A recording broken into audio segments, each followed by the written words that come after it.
the Football Pod on Off the Ball in partnership with AIB, proud sponsors of the Football, Hurling and Camogie All-Ireland Club Championships. Hashtag the toughest. Hello there, and you're very welcome along to episode 5 of the Football Pod. Delighted to say that we're all back on Irish soil. James O'Donoghue, Jesus boy, you're looking jet lagged. As I said, I look worse than I feel. Actually, don't feel too bad. Right. But I changed my flight to make sure I was home for the pod. Ah, you're some boy up. Considering you only did 10 minutes last week, I think you owe us. Nah, great trip. No, great trip. But the journey is tough going. 10-hour flight, and then down from Dublin, another 4 hours. That's the worst part. That's the worst bit of the leg, isn't it? It was. I only did an hour of it. In fairness, my father drove a good bit, and then my mother drove a bit. So we shared it. That's my good. eyes, you know when your eyes are just closing, the glare of the sun off the motorway, and you're going, oh, my eyes are gone here. Swallow. Yeah.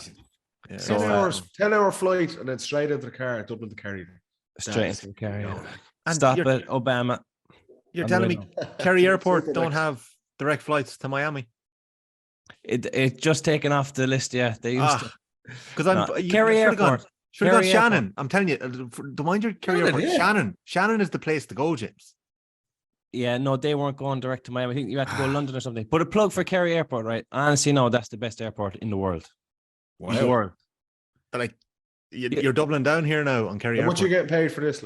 Hashtag. Well, you can go Kerry, Dublin, Dublin, Miami, or Dublin, wherever, but it's not worth the risk. Like if your flight's delayed, our flight was delayed an hour coming home, so we would have missed the pod. extra leg and more importantly the pod. Yeah. Well, look at these regional airports around the country All costs are a great deal. I know the Donegal boys used to get the helicopter back to training back in the day, but seeing recently a couple of students who are in college in Dublin are actually getting the plane from Donegal to Dublin and getting a taxi. Getting a taxi to college is actually cheaper than driving or getting the bus, which just shows you what we're about. Not a hope is that cheaper than getting the bus. It is. It's been proven. I've seen it. Flying and getting a taxi. It's cheaper. Twitter told me. I'm telling you, from Donegal down to Dublin. Hey, names, that is not true. Look, we'd be getting into travel. We'll be getting into travel expenses in a few minutes. But James, you were in America for the last 10 days. Your brother's wedding. A great party, great show. Everything go well. Unreal. Yeah, it was perfect. First couple of days now were wind was blowing, rain was going. I was like, oh Jesus. And then once we went down to Key West then, which is 3 hours down from Miami, and the weather was unbelievable. Had the wedding down there. Party town down in Key West, and then we came back up. We rented a car, came back up from Key West up to Miami. I tell you what, they're bad drivers in America. Oh yeah, Jesus Christ! Every man for himself on the road. Just whoever beeps the horn the loudest. The other side of the road as well. The other side of the road as well. Yeah, that's not too bad, but it's just like aggressive driving, you know? Yeah. You just have to kind of take a chance every so often. There's just fellas being pulled in by the cops left, right, and center over there. State troopers. Yeah, no, but it was a good experience. But okay, great trip. No, great trip. Sounds good. No, Jimmy, you didn't miss much here anyway. No, you didn't. You know what you mean? Like you were there. You were in the States for that amazing LeBron moment. When he breaks the record, and you're in the States for the Super Bowl last night as well, right? I missed the Super Bowl. I was our flight was delayed, so I was in the airport for the first quarter, but I was only half watching it early. You don't really know what's going on there, do you? No, Mahomes. That's what. Tom Brady playing, was he? Tom Brady against Dan Marino. Do you stay up last night, Paddy? I didn't stay up late. No. Okay. I'm trying to go on something to talk about it this morning now. So he's kind of. Yeah, you stayed on for Rihanna, did you? I know. I watched Rihanna this morning now before I headed out. Had it recorded. Like fair play to her. Not easy. 8 months pregnant. Put her feet up in the air. That was good going. It was fair amazing. play to her. Yeah. But with the Super Bowl, in comparison to how many people watch the World Cup, it's like absolutely tiny, isn't it? Obviously, the World Cup is the way they bang on about it. People all over the world watch the American football. Yeah, well, that's kind of the way the Americans said it, don't they? World champions. World champions. They're kind of no one else plays the fuck. The World Series. You get more viewers in the World champions. So I've 7 world titles myself. with Dublin. Let's get this going. I think you do. I'm a world champion. You are 6 times more world titles than Are you Todd Bowley? Are you the Chelsea owner? The Dublin You want to Colts. completely Americanize the GA? Yeah, I think I can't wait till he's running the GA. I have 6 more world titles than Messi. That is good going, though. That is some going. You put it like that. But the LeBron thing was Big, wasn't it? Or they not? big everything up. John Terry did the same thing though when he retired from Chelsea. Do you remember? He came off after he was wearing number 26. So they took him off after 26 minutes. John Terry thing was a disgrace. And they clapped him off for 26 minutes as well. Was it a disgrace because it was John Terry, or was it a disgrace? Well, yeah, it was worse because it was him. But Moyes, they were playing West Ham. And Moyes was like, or Sunderland, sorry. Moyes was the coach. It was one of Moyes' shit teams. And he's going along with it. And the opposition are there like clapping him off. Like in basketball and with the States, that type of shit happens all the time, isn't it? Like it's a big show. But for happening in the Premier League game you'll never see that again in an English football match. And John Terry of all people, lads. Yeah. Yeah. Shambles. It kind of strikes me though. Was Wayne Bridge playing for Sunderland this time? Probably, there was a whole. It's Sunderland were worse. They like hang their head in shame. Yeah. Clapping them off, asking for an autograph. Like, Jesus. It does strike me now. Joe Malloy was saying it last week that if David Clifford ends up breaking, the GA scoring record, that we should be stopping the games. But in 10 years then, it does strike me though that the Dubs and Kerry the Dubs into this, are the only counties that may verge into this commercialism and exploiting the brand. If I can just pause for a second, that will happen. There have been subs in Dublin GA history who have got incredible ovations coming onto the pitch. That's different. That's a substitution. It takes about 10 seconds. Eric Lowndes. Remember the time he got everyone going crazy around the place for Eric Lowndes? Yeah. He was only warming up. Yeah, he got a celebration. The Dubs mistook him. I thought it was Connolly. Yeah, they did. Yeah, it was against Tyrone, wasn't it? I remember that. Yeah. But sure, look, we're not gonna. That's not the same thing, Tommy. But I tell you what, I would all be for making it a bit more. We've spoken about this before. A bit more showbiz. Yeah. A little bit of showbiz. Yeah, a little sprinkling of stardust. Never hurt anyone. The LeBron thing, I got it in the States, but that won't happen in Ireland. But you're looking at the Super Bowl thing last night. The show, the event. Yeah, need a bit of that. We do.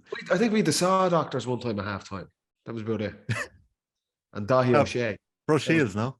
That was the height. That's how big we went. That was big time. I think you could stop the game all right for a goal. Did we mention that in the pod before? Stop the game for 30 seconds for a full celebration. Like, well, yeah, give everyone on your team a high five and then back at it. If you had a celebration, James, what would it be? Would it be the sheer arm in the air? Would it be the finger wag? Finger wag. No, it would have to be like a team celebration, like the bowling ball. You get you line all your fellas up like pins and then pretend to roll the ball down to them. If it is a sanctioned official break for 30 seconds, it has to be a team celebration. Gladly. You need to dedicate time on match week to listen. Sorry, coaches, we need 30 minutes to do our. We were going to do kickouts tonight, but we're actually doing celebration. We'll get to the kickouts later on. The celebration is first. Thanks, precedent.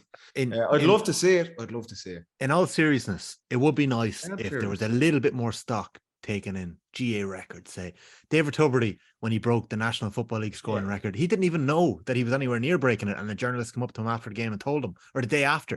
Do you know? Like, it'd be nice that we had a little bit more recognition towards. It's a nice thing for David Tuberty, though. He is. Everyone definitely. Knows but yeah, everyone knows he's the highest scorer, and it's fair play to him. Nice, but there's only one league in the NBA. There's 4 for us. Do you know? You can't. The National Football League. Get it all going. Look it's a story for another day. Football wise, lads. The leagues took a break last weekend. It allowed room for the Hogan Cup semi-finals to happen. James, St. Brendan's, the SEM are into the Hogan Cup semi-finals. Sorry, not the Hogan Cup semi-finals. They've been announced. The provincial winners were announced around the board. St. Brendan's Killarney are up against Summerhill College in Sligo. Bit of a renaissance happening in Sligo football. They won the schools Connacht A and B titles the last couple of weeks. And up north, Oma CBS. It was an all-Tyrone Macrory Cup final. Oma CBS are playing Naas in the Hogan Cup semi-final. Naas won the Leinster again, yeah. Naas won Leinster again. So that's one keeping an eye on. Going on there, like. Absolutely. Yeah. You haven't been brought back, James, for any guest coaching appearances yet into Brendan's, have you? No, not yet. I must give him a call, actually, see that they need me. But I tell you what, Did you win it, Jimmy, when you were there? Did you win the whole No, cup? we won the Carniverie, which is the Munster. We beat beat that Galway. Who's the massive school in Galway again? Jarlath. We beat Jarlath in the semi-final and lost to Tyrone in the final. But they had a year on it, or they had a half a year on us. We were under 18, they were under 18 and a half. It actually they changed it since, I think. This is like James and the referee, isn't it? That's obviously there's always something to blame. we lost by always deflect the blame. Yeah, we lost by a point. It was sick. Was Playing that was unreal. Did they play it in Croker? No, I was sickened. Croker's being done up. We played it in Portlaoise, an absolute hellhole for Kerry teams. I don't think Kerry team has ever won there. We were training that day in Croker. We said no, we won't release it for the home final. Of all the times they could have done it up, like. Yeah. Is this why you hated college football after that then? No, this is why you're so set against football. Love schools football. College's football just never really. But it's funny you say that. You were captain of UL, right? UL are big time now. Yeah, but back-to-back season finals. They never won it. They didn't win it the year you were captain either. Like, that's because our players, rightly or wrongly, chose their inter-county teams. Now, I can't actually say that that's the wrong call either. Do you know, it's pretty much up to the individual, which you do. But they said, I'm not risking my body here. Some of them were, I think we had Carl Lacey, he must have been 28 or 9. Do you know, he came back to do a Masters. If you're that old, you shouldn't be playing Sigerson. True, that probably is true. But still, some of them said, you know what, I have to choose one or the other. Yeah. It's tricky. It's tricky though for lads when there's scholarships involved and there's incentives and you're getting a step up in your career, you're getting a bit of a break, especially when there's so many students involved nowadays in the game. You know, so, it's the one perk you kind of get, Tommy, into, like you're getting a few bob. You might get into a course that you mightn't have got. You know, you might get a little bit of a bump up there. It is a great thing that lads are getting, but you can't risk it all then. I understand that. This needs to be teed up at the outset. If you're getting a scholarship into wherever, UL, DCU, UCD, Queens, or whoever, and you're getting a scholarship and they're covering your fees or they're giving you accommodation or whatever, you have to play the primary competition there. That needs to be a great start. And you go to whatever county you're in and go, listen, and county managers need to accept this. Going, this is my education. They're covering my college fees. I have to represent this team in the Sigerson Cup. Totally agree with Colin O'Rourke's comments, very strong comments last week, and totally understandable. Losing Walsh and Costello, two of the best players. But he was playing them he was playing them as well, wasn't he? This is the thing I'm saying. So I agree. Something he's in control of there. But Jimmy, that's the point I'm making. There needs to be separation of the windows. That I am not a fan of these pre-season competitions that take up the month of January. The Borough Cup, the FBD League, the McKenna Cup, and the McGrath Cup. There's a window there that the National Football League for senior inter-county teams starts the last weekend of January or the first weekend of February, play the Sigerson Cup on the first 3 weeks of January. And I know some colleges have exams and stuff like that. There's a window there. If there's crossover, these things are just going to keep happening. And this year, it's Colin O'Rourke's Meath players. Last year, it was Tommy Conroy Mayo. This is since the dawn of time. If the Sigerson Cup is on at the same time as National Leagues and under-21 Championship and club games, guys are going to get injured. 100%. And it's all player welfare and stuff. And I agree 100% with O'Rourke. And it's not as easy for, say, for example, a Kerry or a Dublin, right, where we've massive depth in players. If you're Desi Farley or Jack O'Connor there, you can say, look, I have guys playing college football. I can afford to not play them. Now, Jacko bloody played a couple of players last year. There was more about it. But you can afford not to play them because you've such depth of players. Not every county has that luxury. Where their best players might be the best player at GMIT or DCU or UL, that if they're playing in midweek, like Colin O'Rourke is trying to win and get me promoted.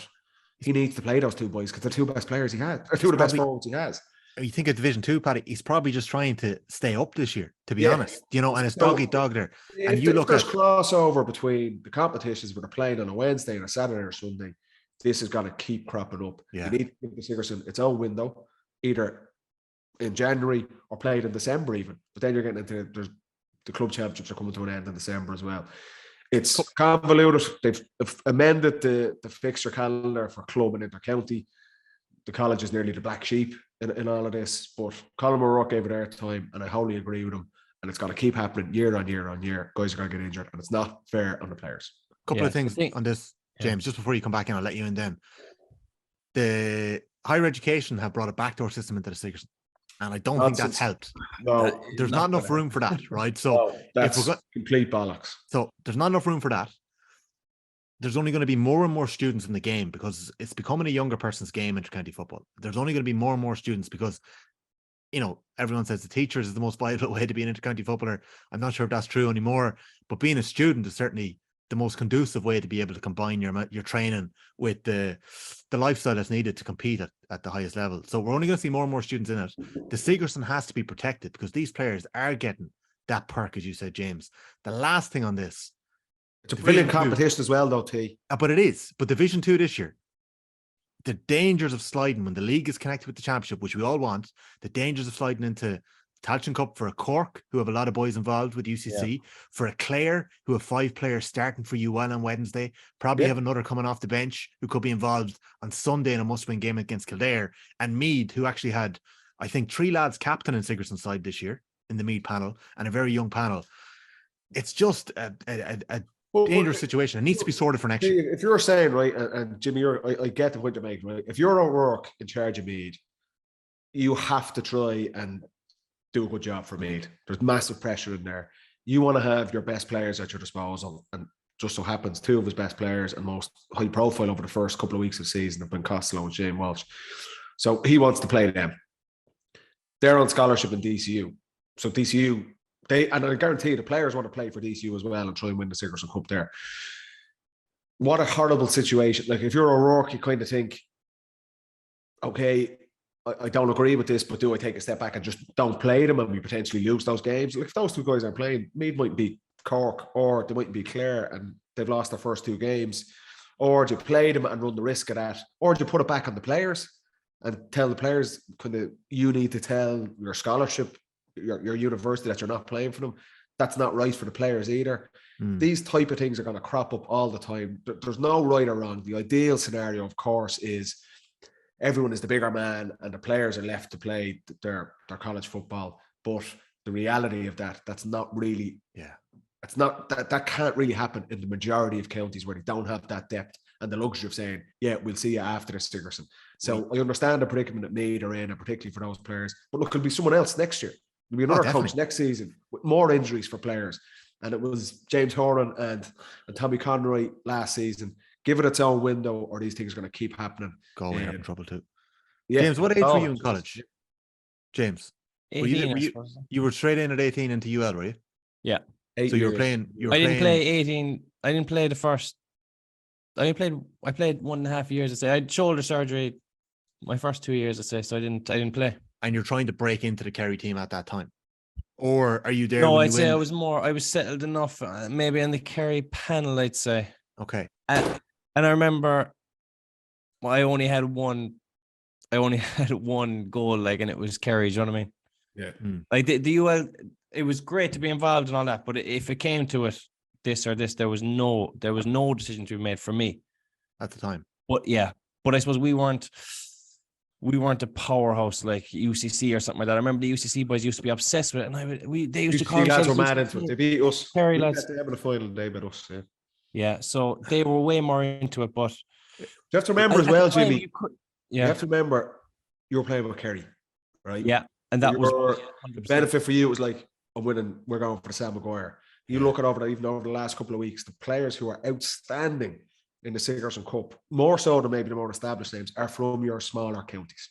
Yeah, that's real, and that's the beauty of this competition. That there's players that you just the facts. You're not going to see them during the summer. There's not going to be big coverage for them, and these guys are unbelievably talented. I remember playing in DCU with some incredible players that would not get the coverage come summertime because they're not in counties that are competing to win provincial titles or to win the All-Ireland. So your perspective on it, and I'll be saying myself with Dublin, that's I understand that the focus is senior intercounty, but for a lot of players that play Sigerson, that's a massive, massive thing. And I was fortunate at DCU.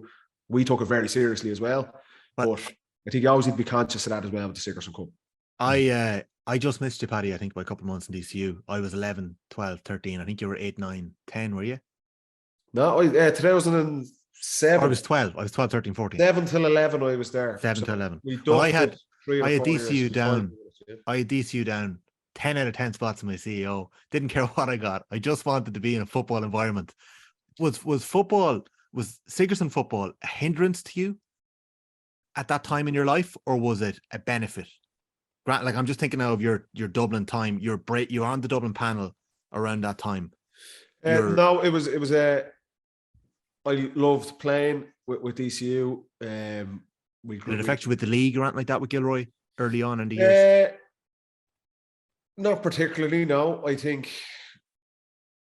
it might be coaches could use it as an excuse at times if they wanted to, but generally, if you're going well in the Sigerson, like the DCU team was pretty high profile. It was essentially 20 to 24 inter-county players. So if you're playing well on that team and you're getting in and performing in that team, that was noticed from Dublin.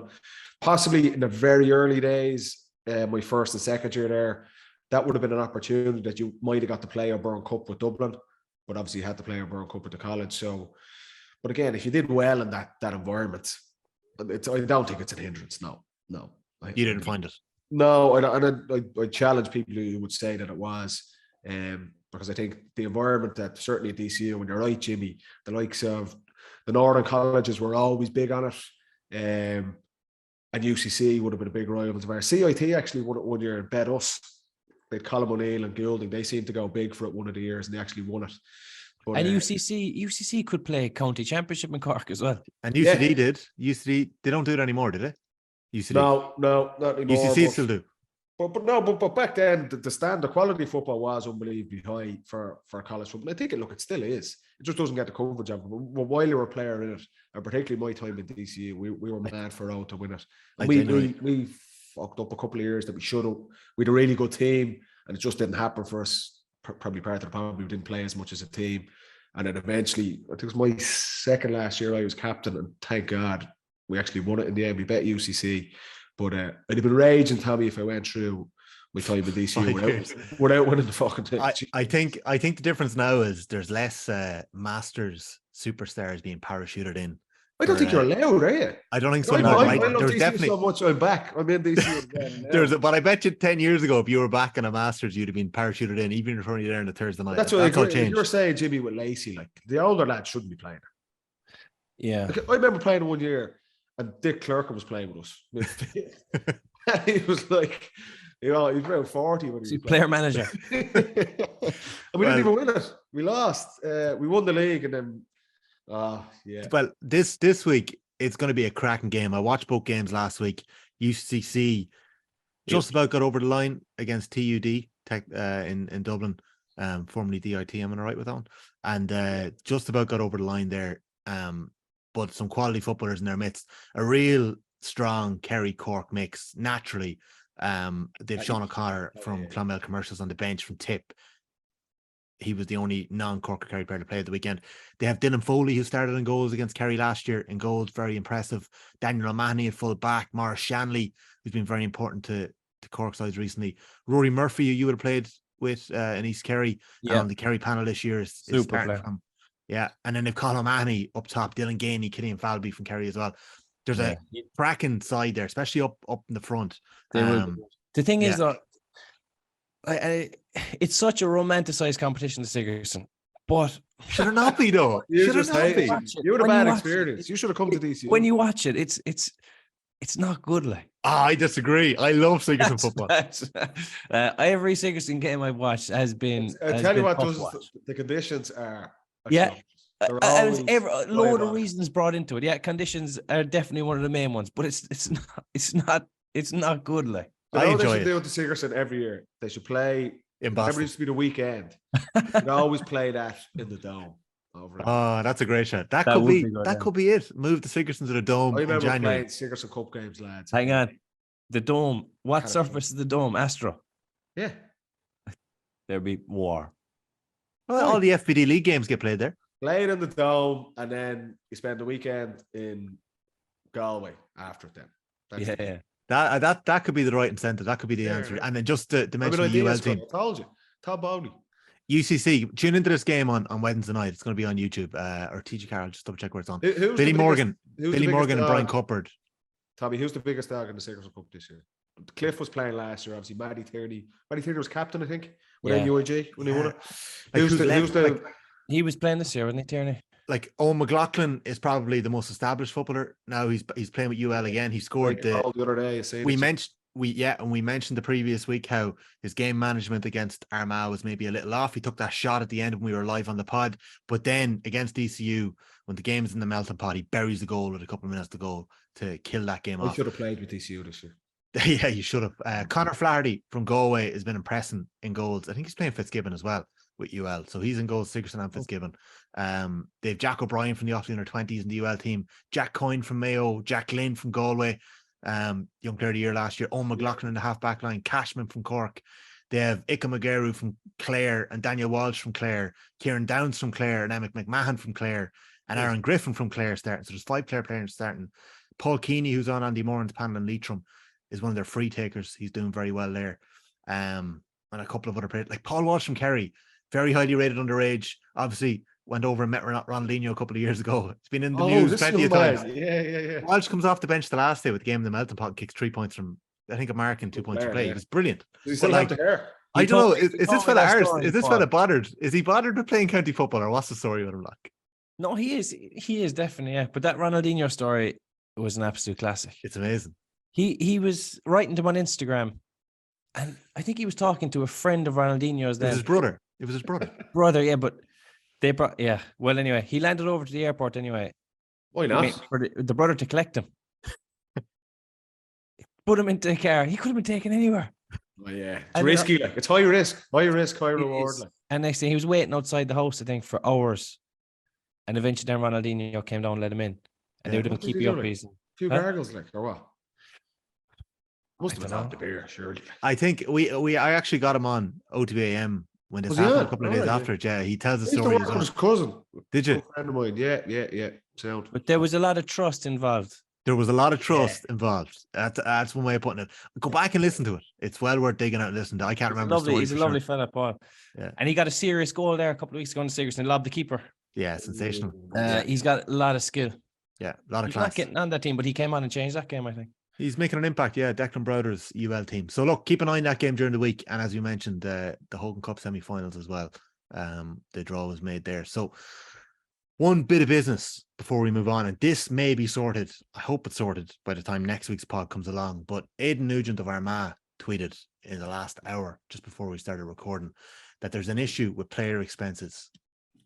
Again, what's new? There was an issue last year where expenses were being paid. It got ironed out eventually, but Nugent tweeted, inter-county training officially allowed back on 24th of November, and players haven't received a penny of expenses up to this point. Players, in brackets, especially student athletes with no other income, are out of a lot of money in the middle of a cost of living crisis. There's not enough being said about it. Players generate massive amounts of money each year for the GAA. The least we're owed is the expenses that we get promised paid on time. Done a little bit of digging around this. It is an issue. Sherlock Holmes there, go on. Yeah, a little bit of digging. It is an issue. It seems like the tech systems in the GA weren't updated on time. So, this is hopefully the latest GA thing. Like. We can add this to them calling Paddy Clifford Paddy Fitzgerald. Yeah. So hopefully the 20 million occupied with the Glenn Kilmacud Crokes. Yeah, exactly. I don't know if I'd say in fairness some of that, but hopefully the 20 million generated last year from Ed Sheeran and Gareth Brooks may go a little bit towards updating the systems a little bit quicker, is all I'm saying. But like, hopefully that's going to be sorted this week. There's been a new system put in place. Apparently it's the business. That was only launched properly last week. But it's a long time players have gone without being paid here. And as Nugent mentioned in that tweet, it must be a huge frustration and stress, especially for students. We are just talking about the male players here at the minute, not even speaking about the female situation, which is completely different and off the charts in terms of what they get. But it must be a huge stress, especially for players commuting up and down the country that may be training 3-4 nights a week, traveling back at their own expense. It's a big issue. the basic is they should be paid. And hopefully that gets sorted very quickly. I'm hearing always that we say no one should be out of pocket, but particularly situations like that where you're on the road, boys traveling from Dublin back home, like say 2 or 3 times a week, that could be 100 quid a go. Yeah. And if you're a student, you just haven't got that. There's your scholarship money get out the window straight away. You know, it's just, we've always said it, and I don't think there's anyone who disagrees with this across the GA landscape. Players should not be out of pocket playing inter-county, representing their county. So I'm sorry to say, like 12 or 13 years, this is not a new thing. There's always an issue around the expenses, the manner in which they're paid. It is months. I'm not surprised that, look, we're in the second week of February and people haven't got expenses. That will be par for the course in my own experience. Jimmy, we're saying something similar. It's not like you're getting it month on month and it's like clockwork. No. We used to get twice a year. And then, do you know what we had one time? A fella called John Costello above in Limerick used to drive 3 of us down. Massive Kerry fan. Out of the goodness of his heart, nearly drive us down, and he'd get an All-Ireland ticket then maybe at the end of the year if Kerry got there. If Kerry didn't get there, I don't know what he got. Yeah. The Roscommon boys, final ticket. It was the Roscommon boys used to get a bus. You used to see them all, 9 of them packing in from TCU at about 3 o'clock and coming home at about 12. And that's probably a good crack as well for everyone to be together like that. Maybe. You get sick of that travel after a while. 3 hours back that long, 2 hours back that long. Better crack to be had in college. There is, to be fair. Copper to the Tuesday. Wednesday morning lecture was always a tough one to get to. Yeah, never ideal. Yeah, but working back then. That's what we're hearing. Tech system needs to be updated. It has been done, so took a while. It's finished. The other issue is that seemingly the 6 counties, the sterling is proven an issue too. So hopefully that's ironed out over the next little while, and all those counties get paid. There was an insinuation that it's all on the GA. It's not all on the GA. It's actually it's between the county boards and the GA to pay the players their expenses. In fairness to Armagh, I've heard that their county list has been submitted for a number of weeks now, so that isn't the issue there. So hopefully that's all ironed out, and all the students and players get their expenses, because we get great entertainment from them every week, which we're going to be talking about next, which is round 3 of the football leagues, lads, on the football pod. That's it. James, good to have you home. We're going to come back now. You're going to stay with us now for the second half of the pod. You ditched us last week. The Merseyside derby is on. I might slip off again. Don't tell Paddy. You'll have it on the background there, right? The football pod is brought to you every week by AIB, proud sponsor of the Senior Football Championship. Check out #TheToughest for more. This is episode 5. Thank you for listening. Thank you for being with us so far this season. Spread the word to any of your friends that aren't listening yet, because they should. We're back right after this, talking about round 3 of the National Football Leagues.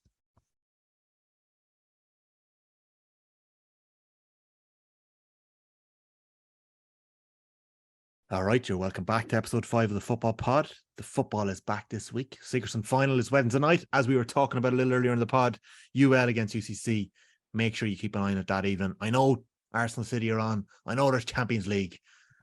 But no matter what James O'Donoghue says, Sigerson football can be good to watch. Moving on. Sunday. Division 1 games. Let's start here.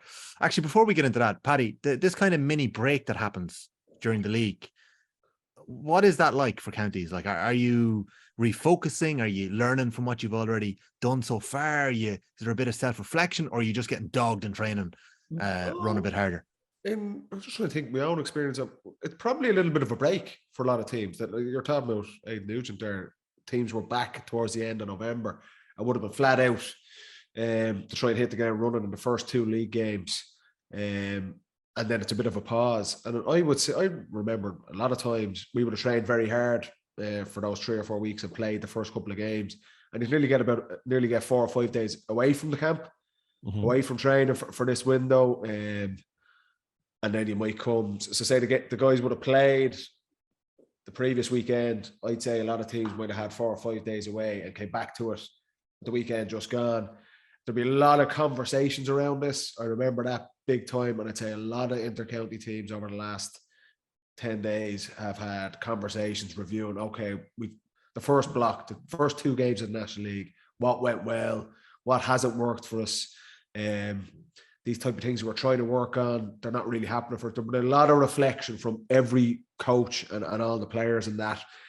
And then they'll ramp up I think the standard, in my experience, Jimmy, you might agree, the standard always felt like it went up in the next tranche of games. Like the first 2 games is kind of finding your feet, getting into it. I'm sure we'll start to see over these next couple of weekends, the big dogs from the big counties starting to get back on the pitch. We are like Polly Clifford was an example the last day. He got a couple of minutes against Monaghan, but I think a lot of the big players from the big teams will be starting to come back and see game time over the next 2 weeks. So this period is nearly like a fresh start again. What hasn't worked in the first 2 weeks, but with Dublin, we definitely would have had a lot of time talking about, okay, these things haven't worked or these things have worked, and really focusing on the next 2 or 3 games. And there's some massive games this weekend. So the standard, I think, will go up. The weather, hopefully, will continue to get a little bit better.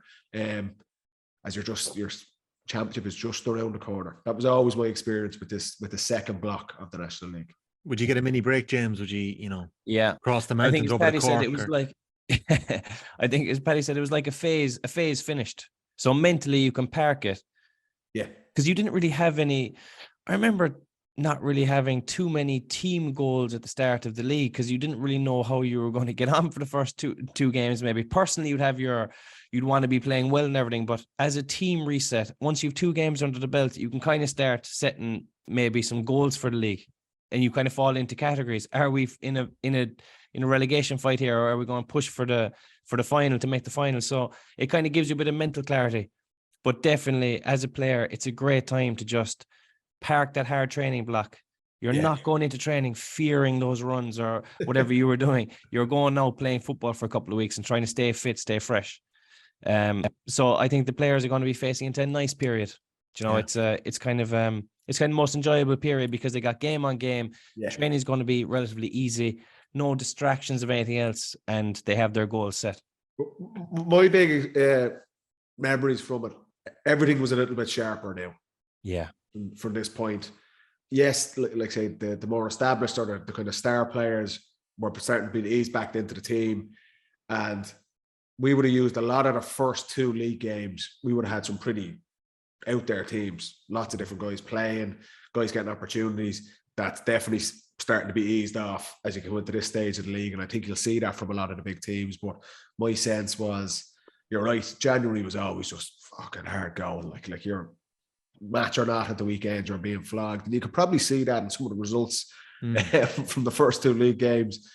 We're looking at maybe someone like Kildare, some really flat performance. I wouldn't be surprised to hear that they would have done some savage training in the lead up to that game. Whereas now you start getting a real sense of where teams are at over the next 2-3 games, that these next 2 or 3 weeks. But the standard, I always felt, went up. It got a little bit quicker, a little bit sharper. And the tests, like I say, you could start to smell championship, particularly now when the championship's brought forward a couple of months as well. So I think the games are going to get even better starting from this weekend. Good to hear that. And we'll certainly have an idea after this weekend of who are the contenders and who are up for relegation fodder. And on one of the games we're going to talk about here, they are definitely 2 contenders. I have to say Roscommon and Armagh look like the winners of that are putting themselves in the mix to be up there at the top of the league. So we're going to learn a lot about both of those teams and their ambitions. They're both top of the table at the minute. Roscommon on 4 points, Armagh on 3 after that late dramatic draw against Mayo at the weekend. It's going to be live in TG4. James, the Rossies are at home this week. They have had 2 very similar wins in the nature. They've stuck in against Tyrone. They stayed in it with Galway away from home. The bench made a massive difference both days. 3 goals against Tyrone got them over the line with a kind of a late surge in the last 10 minutes, and against Galway again, came back to win later on, just edging ahead with an injury time winner from Richard Hughes. How do you see this one going? Proper test of what Roscommon are about this early in the year. Yeah, this is a massive test. 2 games under their belt. They obviously have a lot of work done. They look kind of ahead of teams maybe physically. They're very strong at home. It's a tough place to go at times when the wind is howling and the crowd is up, and they love those home games and they'll get results at home. And from what I've seen of Armagh, they're going well enough, but there's definitely another gear in Armagh. So I think that Roscommon, if they can get a kind of stranglehold in that game early, they can keep Armagh down. From what I've seen of Armagh from last week, they're finding it hard to get those handy scores. They're getting a lot of frees and they're getting a lot of great scores, but they're kind of finding it hard to chip in those kind of nice handy ones. And why is that? I don't know. I mean, they play beautiful football, Armagh. They do. They're actually nearly the most attractive team to watch. Even Rafferty's coming in, he's pinging balls into full forward line. They're winning it. They're getting off the shoulder. I suppose it probably is maybe a skills thing. If you looked at Armagh last year, do you remember they played Dublin in Croke Park and their skills were on point? They did not drop a ball. Their hands, yeah. Their handling was phenomenal, and it was so good to see. They were baiting the ball at each other and they were just sticking it.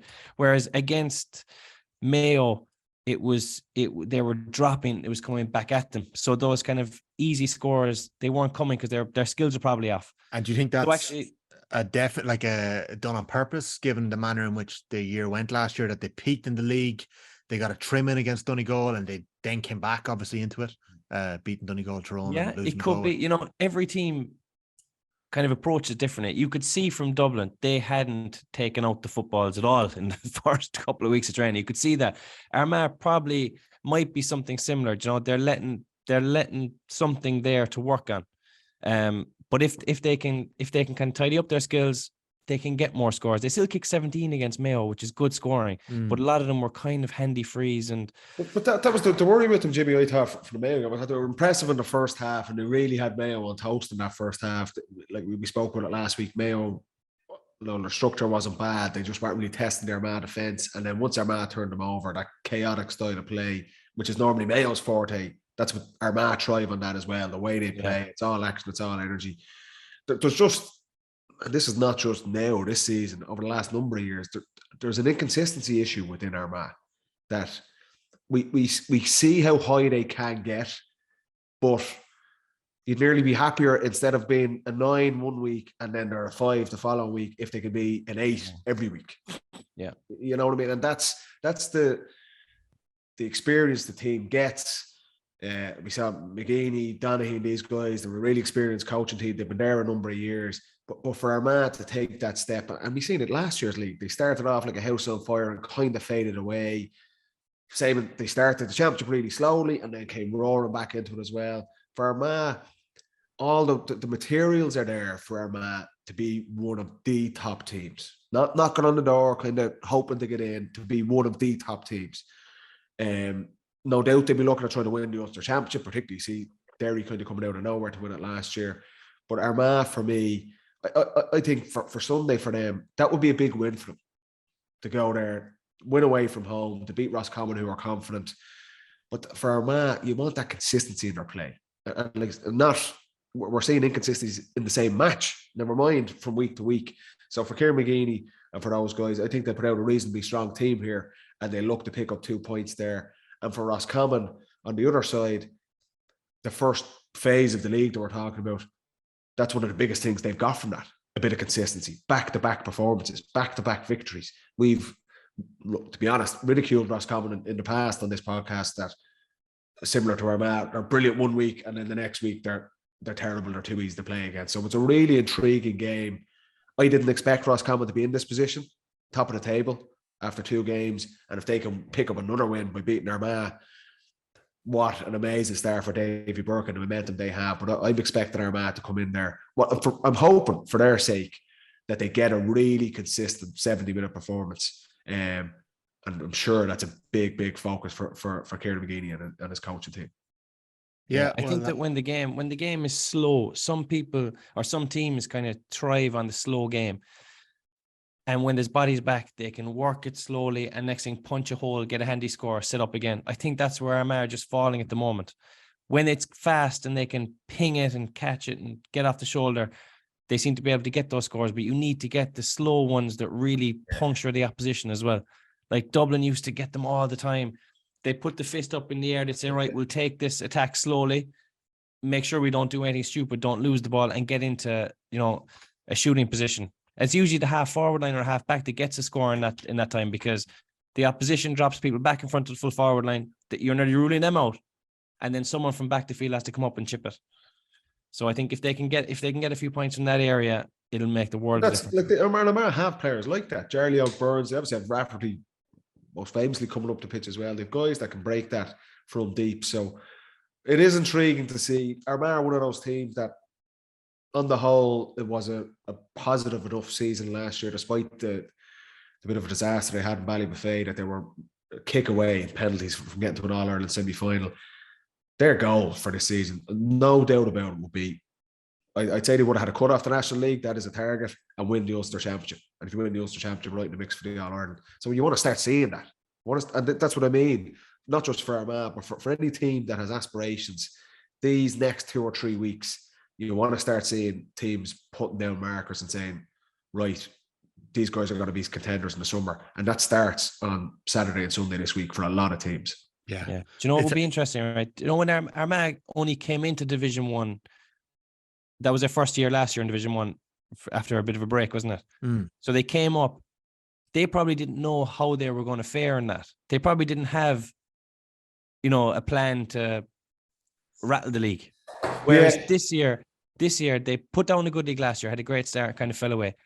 This year, right, they've had a good start. They've had a chance to get away now for 2 weeks and seriously say to themselves, lads, there's a national title here for us if we actually go at this properly over the next couple of weeks. Yeah. They kind of need that run to kind of verify themselves nearly. We used the example of Monaghan for years, start with Malachy O'Rourke and then Banty and these guys, that they were a solid Division 1 team. That they won a couple of Ulster Championships, but they wouldn't have won those Ulster Championships if they were yo-yoing up and down for Division 1 and Division 2. Monaghan were in Division 1 for the guts of 6-7 years. Really, they were a solid Division 1 team. And that was a base that they built on. They won a couple of Ulster Championships out of it. And you can see, when we get to Monaghan, Donegal this weekend, that record in Division 1, I feel, is under massive threat for Vinnie Corrie this year. But that's the type of thing you're looking for Armagh. There's a consistency in their play, that they're known. We're a solid Division 1 team. We're in the top 6 to 8 teams in the country, no matter what. And Monaghan had that for years, and they won a couple of Ulster Championships. That's who you feel. That's a model I think Armagh should be looking at to consolidate their place at the top table. And like I said, the opportunity, I was kind of looking at Kerry, their eye probably isn't on the National League. Galway, you would have thought would have had a big National League, but their injuries are kind of derailing them. Good news for them that Damien Comer isn't out for the season, but he's not going to play the National League again. So they're probably not going to be in the mix to win the National League. If you're Armagh, 100% you're looking going, this is an opportunity for national title. For sure. And like, you talk about the momentum behind Roscommon. If they get that win, that's only going to give them the belief to go on that little bit further. And nobody would have them there. Like we certainly didn't have them as contenders for the league title, but in fairness to them, there's trophies in that dressing room. Roscommon, they have done their yo-yoing, but they've won a couple of Connacht titles, a couple of Division 2 titles over the last couple of years. Interestingly, and it's hard to draw too much into it because 5 years ago was a long time in football. Roscommon hammered Armagh in Portlaoise in 2018 in the final qualifier game to get into the Super 8s. That was a big move for their development. They both got promoted in 2020, so that Armagh had 2 years in Division 1, James. Both promoted together from Division 2. Roscommon had beaten them by 4 points in the league. But in the relegation playoff in 2021, that summer, Armagh hammered Roscommon by 9 points in the athletic ground to send them down. So that was the last time these two met 2 years ago, June 21. So it'll be tight. Armagh are slight favourites going into this one, according to the bookies, but it's going to be tight in the height. I think it'll be a very good game. Yeah, the weather's reasonable, but it's very interesting. And like this, we're talking about the National League. You feel like this could be a big game in the trajectory of how the season will go for either of these teams. Like if Roscommon are beaten, Armagh come down and do a job on them and kind of beat them by 4 or 5 points. Does that take all the momentum out of Roscommon that they've already built up? Or if they win that again, does this all of a sudden the Rossies are thinking we can win the Gaelic Championship here? We're in the mix in the National League. Are we putting to bed some of the doubts that have been there in the past? That Davy Burke, is he now the man? They're all rolling behind them because we said it. New coach comes in, the first couple of games, that initial impact you have is so crucial. And if you're at Davy Burke there, no matter what you're telling those lads, they're listening because we've 2 from 2. Anything this guy says goes. And if they go pick up another win against Armagh at the weekend, I think it could be a massive game for them in that regard as well. So there's a couple of these type of games at the weekend where you'll get a real sense of where the team was going in 2020. Yeah, we better rattle through a few of them here. Mention Monaghan Donegal, 100% relegation playoff. That is going to be a game we're talking about next week, so we'll be chatting 100%. About that on episode 6 of the Football Pod. You mentioned Damien Comer's injury isn't as bad as was initially feared, but he is out for the league. So Galway are going to be up against it. Finnerty is out too. Walsh, I don't think is back yet. He's been away for a couple of weeks. Probably not too far away. They're up against Tyrone. We mentioned the two Canavans were in the 26th the last day. Well, Rory was playing in the under-20 development league during the week. He kicked 9 points. They drew at Meath. Apparently, Rory Canavan was just, again, kicking spinners from everywhere in that game. So I don't know whether Rory's going to get a run in the starting team for Tyrone in the league. But if I'd say Tyrone fans are crying out for it at this stage, they could probably do with a little bit of a boost in that attack. They had a good win against Donegal the last day. Let's just talk about Mayo and Kerry. Saturday night, live on TG Car. It's in Castlebar. I don't think Jack O'Connor is going up to Castlebar without a full deck of cards. Are we hearing that Paddy, he obviously came off the bench the last day, Paddy could start? Jack had said initially that they give the Foster boys a break, but he'd want David back around this time of the year. So David Clifford could be back. Anyone else we could expect back? Should we see Paul Ganey or Stephen O'Brien, or is it too early for them yet? I think from what we're hearing, it's too early for Paul. He had an ankle issue that he got tidied up. Stephen is still out as well, but Shawnee Shea should be back for placing the panel. David Clifford should be back for placing the panel, what we're hearing. And then you'd imagine the Paddy will be starting. Okay. So Kerry are going to starting. You say Shawnee Shea's back as well? Shawnee O'Shea will be back, yeah. Well, Jack did an interview and he said that Shawnee's expecting to be back and he's hoping for him to be back. And Jack is going to push for all these fellas to be back, especially for Mayo. Throw him straight in. Would he throw? He'd hardly throw the Cliff straight in, would he? I think he'll probably keep him. I'll keep him on the bench, I'd say, and bring him on. There'll be a massive reaction from the crowd. Like that's a big play to bring the boys on. That'll be a big game. Like. That'd Jack be harsh. does not know. In Castlebar. Like. I'd have had Mayo winning that one, lads. But Jack, if the Cliff is what back, I know of him, he that game is worth 4 points. If he thinks that Mayo are going to be in contention later on in the year, he'll want to go there and put down a marker. The thing is, I don't think the Kerry are where everyone else is yet physically. No, they're not. So they might go up fully loaded in the panel, but I don't think he'll risk him from the start. That's what I'd imagine. You're right though, Jimmy, is that we spoke with this before. There's certain games you target in the league, like. Yeah, you can't go and roll over in some of them. No, a Mayo for us was always one, particularly if it was away in Castlebar. We really got up for the away games more so than the ones yeah. Open. Yeah, but you get a bit of an atmosphere at the away games, though. Yeah, no, well, you guys down was always rather than a soulless croaker.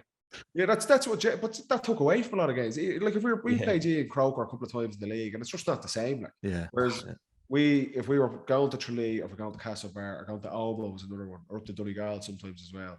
There were games that we'd look in January and be like, they're character builders. Yeah, character. Yeah. Forget about the young guns aren't getting much of a look in those games. Forget about potentially. Yeah, you could see Jacko going. Yeah, on big on Saturday night.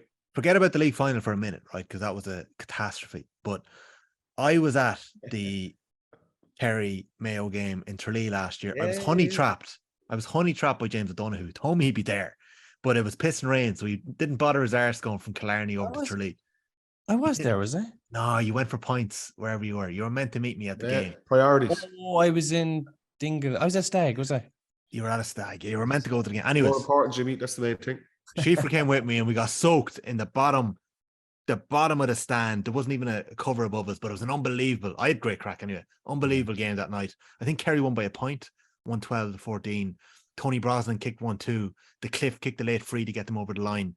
But that game, the intensity of that game, we mentioned the tackles that went into Galway Mayo in that first game of the league. The intensity of that night, it was a statement setter. Mayo were coming to town and they were standing up, and they did so much more than they did in the league final in April. Yeah. Yeah, I think it'll be probably something similar to that. There'll be a lot of tackling. The ball's probably not moving as fast as it will be in the summer, which will probably suit Mayo. But I just know from Jack, as much as everyone in Kerry said the league's probably not for Kerry this year, he was fuming after Donegal. Like you could tell in the interview. Yeah, you could see the head in him. After they were beaten, he was disgusted. He does not like losing. So as much as you say, I'm not sure about the league, he's going to be going after that game at Castlebar. I know that for a fact. I think that'll be the game of the week. Obvious statement, but I think that's the game of the weekend. Yeah. McStay as well. I want to pick up a win. 2 draws. Yeah. They'll Probably more important for McStay and Mayo, isn't it?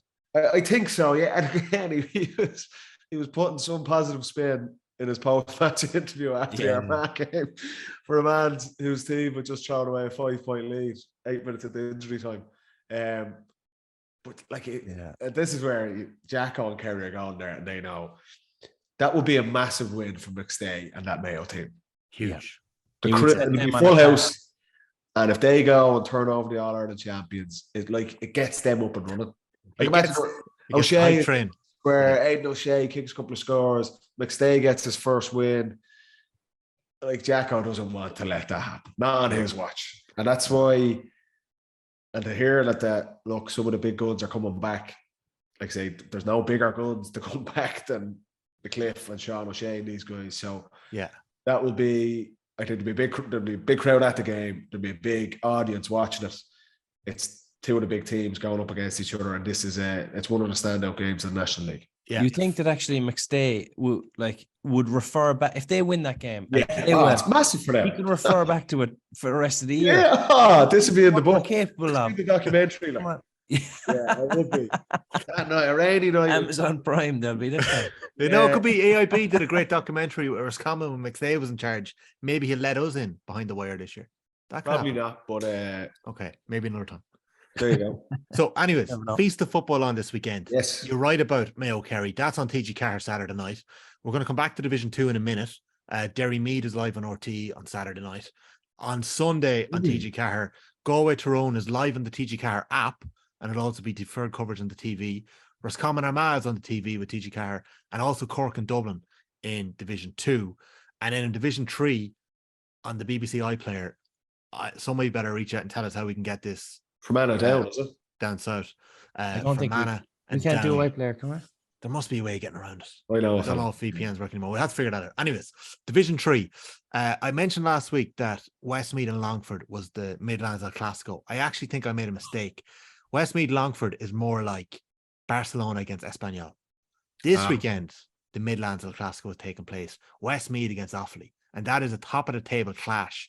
In a lot of ways, because Offaly are on 4 points, Westmeath are on 2, and if Westmeath want to go up to Division 2 this year and justify their place in my power rankings, I probably have them a little bit too high. They need to win that game. So that's going to be a good game. I was bigging up Liam Kearns and Offaly, and I like their chance, but I don't think they're going to beat Westmeath. Like I said, I have maybe colours to the mast in Division 3. Even though Cavan pipped them the first day, I think Westmeath will win that one.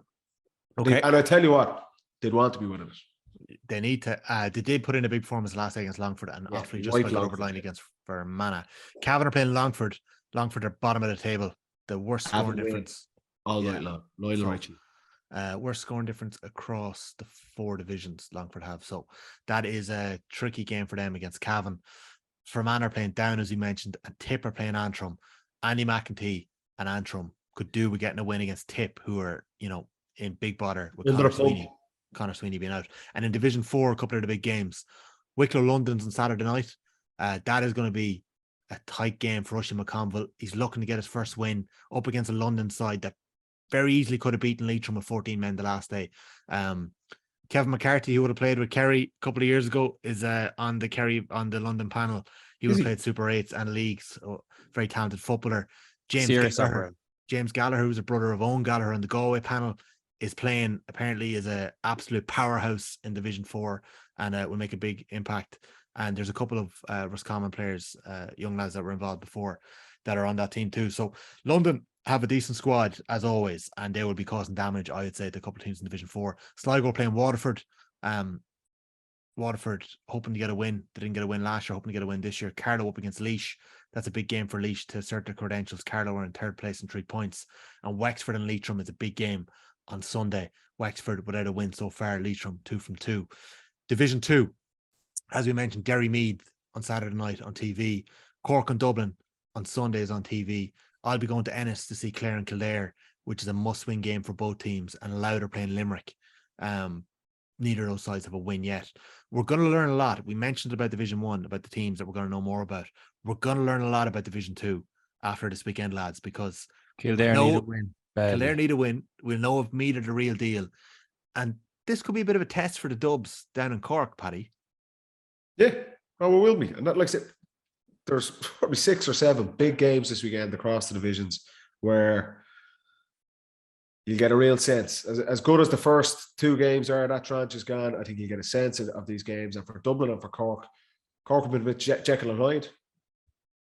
You know, very, very, very disappointed after a decent opening quarter on the first day against Meath. The rest of that game was a bit of a disaster, just so porous in defence. But then they turned it around, going to Newbridge with, I would say, the standout performance across all the divisions. The standout result, most certainly, to go and do that to Kildare. And having Dublin coming to town, coming to Páirc Uí Chaoimh, the game's on TV. I think there'll be a big crowd there. There'll be big interest in this game. And for both teams. Yeah. Dublin have kind of got under the radar. They haven't really had to get out of second gear the opening night against Kildare, and then a pretty low-key game against Limerick in the Gaelic grounds. But this is one of the biggest games they're going to get in the National League. So I think it'll be a fascinating game and see exactly, you'll see where teams are at. You'll see for Cork, no doubt they will look at like say, talking about targeting games. Dublin coming to Páirc Uí Chaoimh. This is a game that Cork would have had circled in red.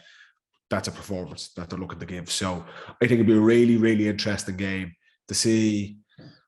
Is it Páirc Uí Chaoimh? Yeah, just where are the real Cork? Is it what we seen against Meath, where it was a bit too nice, or is it that really, really standout performance against Kildare where he overran them, bullied Kildare? Is what we're going to see? I don't know, and we don't know, but I'm intrigued to see. We'll be keeping a close eye on it. If I was Cork there, I'd have been putting another concert on in Páirc Uí Chaoimh. I'd be wondering. Katie Taylor. Tell us why. You're mad for them on a tight pitch. I'm telling you, Cork love a tight field. They absolutely loved it above in Newbridge. Love it in Páirc Uí Chaoimh. And do you know what's might be a factor in Division 2 is score difference.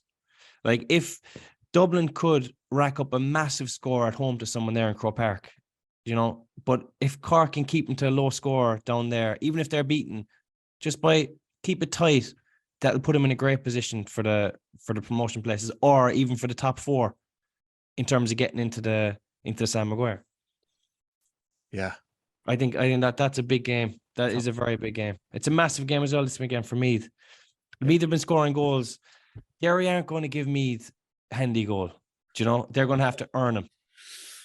It's an true reflection of me this weekend. Yeah, it's a very tough game for them. The style of play Derry have, they're very, very difficult to break down. I'll tell you there, right? Meath's style of play, what they've done in the first 2 games, is not going to work in this game. If you're trying to kick the ball along into Derry's defensive setup, that is not going to work. So even though it's quite early in Meath's development, they'll need to be a lot more economical with their possessions. Now, I understand that might be a bit of a contrast that our workers, I'm sure he's come in and the coaches, you want to kick the ball, get the ball up the pitch quickly, but I wonder they're probably not at that phase yet to be able to kind of. I think they're very much. They'll kick the ball. I don't think they are, and that's why I think they're going to struggle up here. But I think they'll take massive lessons from this game because this is in terms of Division 2, this is nearly as good as it gets. You know, playing Derry or the Dubs, but Derry's defensive system is something that Meath, if they want to start progressing and becoming a top team and competing to win provincial championships and trying to get into Division 1, they need to be able to learn to develop and play against this type of system. What we've seen in the first 2 weekends, as good as they've been and the goals they've racked up, you would think that is far more unlikely to happen against this type of setup that Derry will have at the weekend. But it'll be a valuable lesson for them as well. Or they might, it'd be interesting to see, they might try something completely different. But I was thinking a marriage of styles. There's a lot of players there used to playing a certain style away for a number of years under McEntee. You see the goal they got against Ian Maguire. 5 of them hounded him on the 45, overturned them, goal 4 seconds later. That running style mixed up with a bit of kicking might make a difference. They might get a bit of breathing room now with the Sigerson being over and so many players being off the panel there. I will mention that last year Derry needed to beat Meath in Park Talton, and in the 68th minute Meath were winning 2-11 to 12 points, and Derry scored 1 forward-out response in the last 10 minutes to win that game. So Owen Begg is going to be a different story though. So that'll be on TV. So we'll get a good view of them. So it's nice having all these games on TV. It gives us a bit of a chance to get stuck into them. And it's a big weekend. Looking forward to it. Big weekend of football games. It's going to be great. Matches. We'll be glued to the TVs, lads. And Yeah, James, you're not going to make the trip down to Parky Quay, are you? No. Not this week. Okay, we'll have to get you I out might go next to week. Castlebar. I see. Oh, that'll be interesting. I see. Okay. I could. I went be up to a couple of the away games up in Castlebar and in Galway, and they're great. They're class. Yeah, I'm sure it's deadly, isn't it? Yeah, it's savage. Yeah, Savage. that's good. So we'll see. Nice one, lads. Good work, James. Are you going to power through, or are you going to hit the hay now and beat off the jet lag, or what are you going to do? Have I got my night skip on the plane, so I'll try and go to bed around 10, I reckon. Okay. I'll probably be looking at the ceiling. Fair It took play. me a couple We're on of the days. game here. Monday Night Football. 4 cans and hit the hay. Exactly. The game I needed was a snooze fest of a game, really. Well, hopefully it will be. You know what's a great sport to not after? Snooker. What about golf? Yeah, maybe the first 2 rounds of golf. Yeah, I find golf and so the enjoyable weekend to in watch. golf though. The weekend. So Golf relaxing. was good yesterday. I was watching it. Yeah. Okay, boys. Good work. Well done, Thanks for lads. listening into the football pod. To everyone at home, thanks for joining us once more this week. We'll be back next Monday with the football pod. So stay tuned and get in touch with any questions or thoughts for the boys as well. Paddy, James, be good. Cheers, Tom. Cheers, Paddy. Talk to you soon. Hello, gents.